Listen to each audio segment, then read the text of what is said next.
In 2024, one of television's most recognizable faces quietly stepped away from a world he had helped carry for more than a decade. The audience noticed immediately. The familiar Sunday dinners were still there. The franchise still moved forward, but the man at the center of it all was suddenly gone, and no official explanation ever truly satisfied the people who had spent years watching him hold that fictional family together.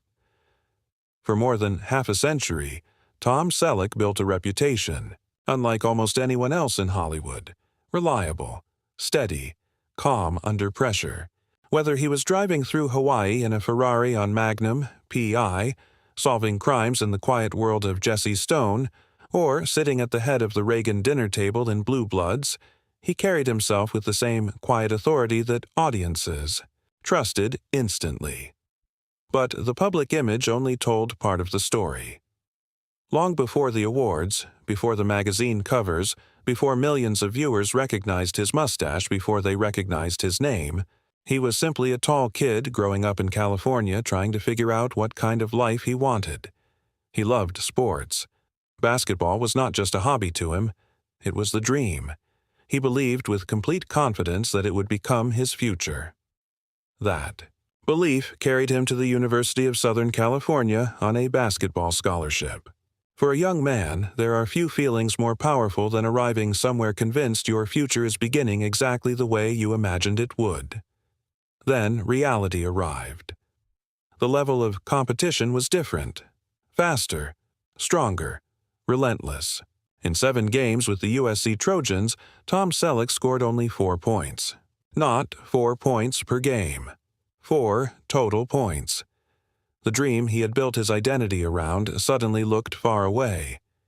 For many people, moments like that leave permanent bitterness behind. But the people who survive disappointment without becoming consumed by it often share one important trait: they keep moving. He stopped chasing basketball and started looking elsewhere. Acting entered his life almost accidentally. A suggestion here, a modeling class there. Small opportunities that seemed insignificant at first. Yet something about being in front of a camera felt natural to him in a way he had not expected. He was not flashy. He was not theatrical. What he had was presence. Hollywood, however, rarely rewards patience quickly. The years that followed were filled with auditions, commercials, tiny television appearances, and constant uncertainty. He worked steadily but anonymously, building a resume one small role at a time while wondering whether the bigger opportunity would ever arrive. At the same time, another responsibility entered his life. From 1967 until 1973, he served in the California Army National Guard during one of the most complicated periods in modern American history. The Vietnam era shaped an entire generation of young men, and military service carried enormous emotional and political weight. Tom Selleck never turned that service into a performance. He rarely spoke about it publicly. He simply did what was required of him and carried the experience forward quietly. That quietness became one of the defining features of his life.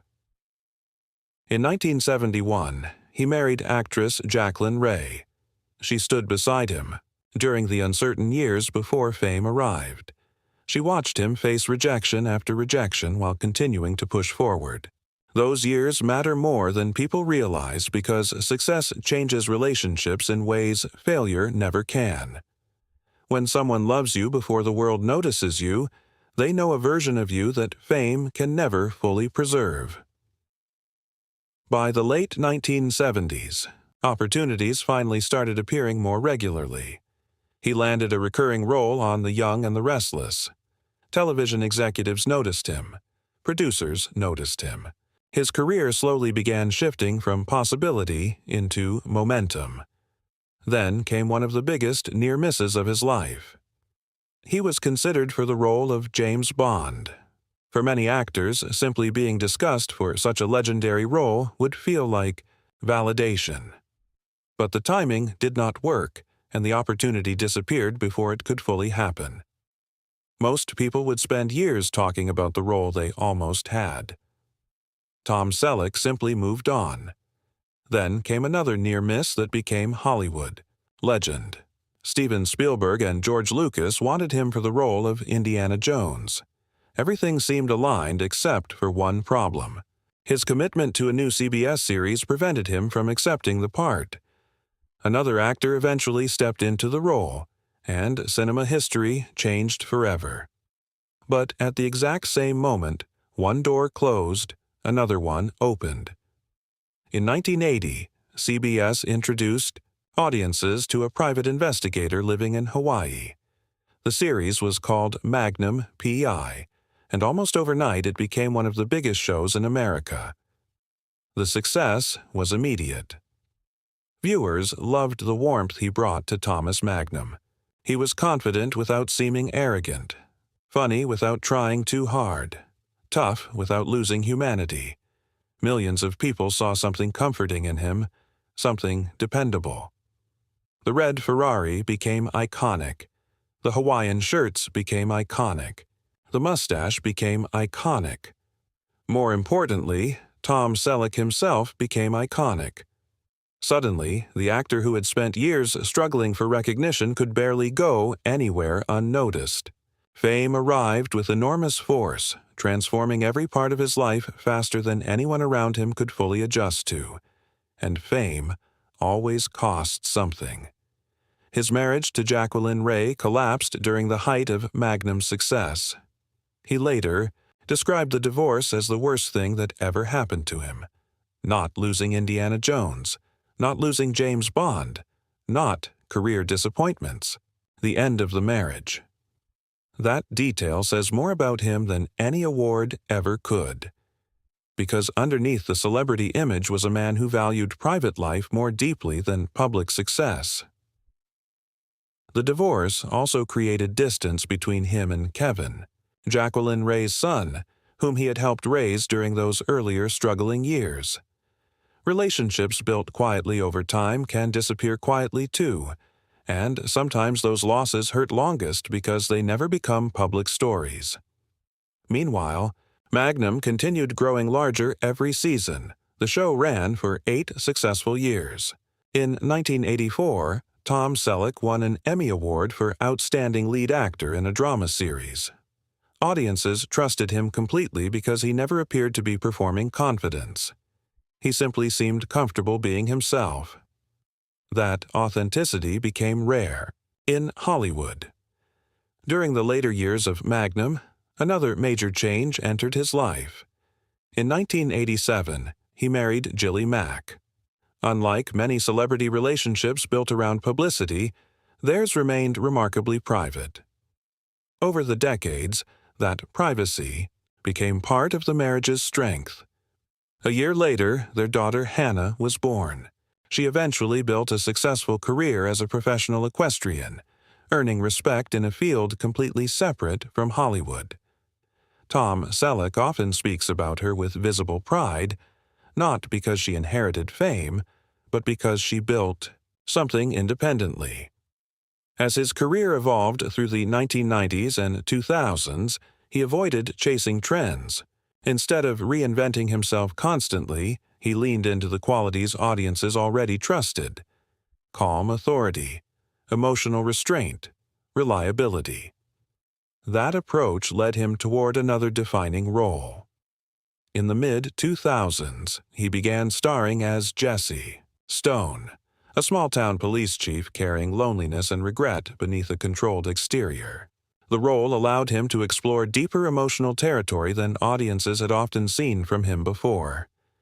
Jesse Stone was quieter than Magnum, sadder, too. The character felt less like a television hero and more like a real man trying to continue functioning despite emotional exhaustion. Tom Selleck understood that kind of character instinctively because by then he had lived enough life to recognize the weight people carry silently. Then, in 2010, another chapter began. Blue Bloods premiered on CBS with Tom Selleck playing Frank Reagan, the New York City police commissioner and patriarch of a law enforcement family. The role fit him perfectly. Frank Reagan was not loud. He did not dominate rooms through aggression. His authority came from steadiness, discipline, and morale. Certainty. Audiences responded immediately.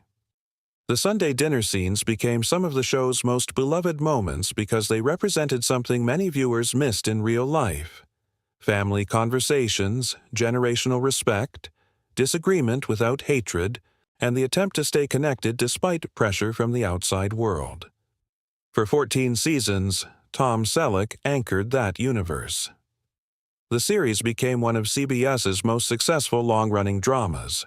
Younger viewers discovered him for the first time, while older viewers appreciated seeing an actor age naturally on screen instead of pretending time had not touched him.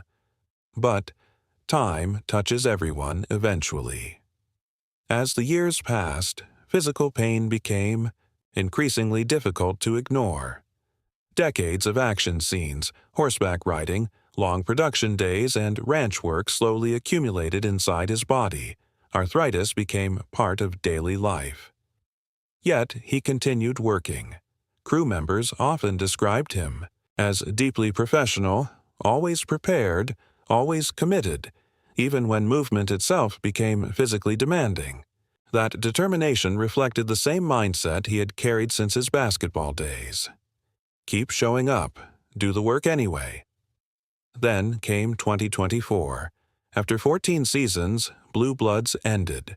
Fans already struggled with the idea of losing the show, but another surprise followed shortly afterward. A continuation connected to the franchise moved forward without Tom Selleck's involvement. Many viewers felt shocked. How could a universe continue without the man who had been its emotional center? For so long, publicly, he remained respectful.